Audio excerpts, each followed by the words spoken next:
Harvard report doesn't mention the university is facing a lawsuit from a descendant of two enslaved people named Renti and Delia, who were forced to pose in a photograph by a Harvard professor in 1850. Tamara Lanier filed the lawsuit saying the university is unfairly profiting from their images.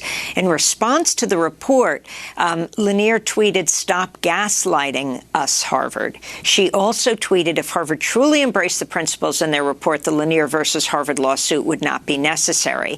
We spoke to Tamara Lanier in 2019 about her lawsuit. Last week, my attorneys and I filed a claim against Harvard. I'm asking for the return of my enslaved ancestors' images, and the complaint is more than just a complaint about images. It's a history lesson, and specifically it points to the exploitation of slaves and how universities like Harvard continue to profit. If you can comment on what Tamara Lanier is calling for, and also the recommendations of the report, like working with historically black colleges and universities, Professor Wilder. Sure. I think one of the striking elements of the report is the acknowledgement of the length of Harvard's ties to slavery, which, again, I think you can find something very similar for most of our elite educational institutions.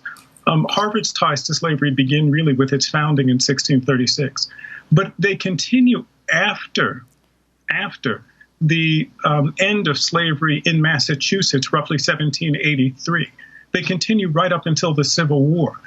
What's striking is that even after the Civil War, Harvard continues to have ties to slavery because slavery still exists in places like Cuba and Brazil, and universities are actively actually pursuing those unfree economies as sites for profiteering.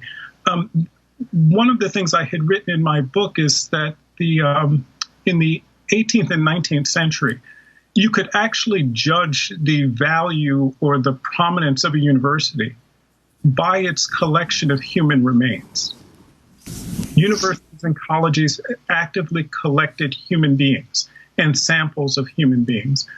It was part of the evolution of science, and particularly a part of the evolution of the race science that drove the scientific revolution.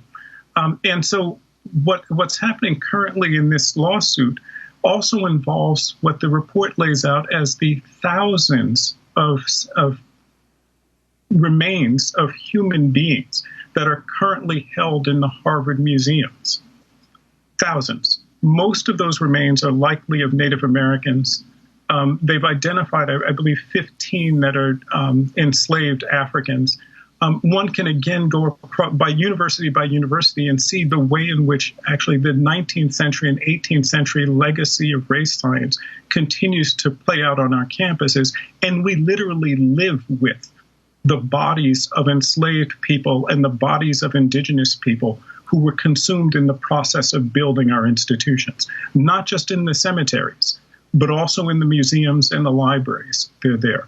To come to the recommendations, I think the recommendations include a number of things, including actually building on the Georgetown example, establishing relationships to descendant communities, Native and of African descent, memorializing and continuing to do research on Harvard's ties to slavery and the legacy of slavery at Harvard, reaching out to historically black colleges and universities to establish educational partnerships, really creating a legacy of slavery fund, an endowment, the $100 million to fund all of these promises, and then promising some long-term institutional accountability on these questions.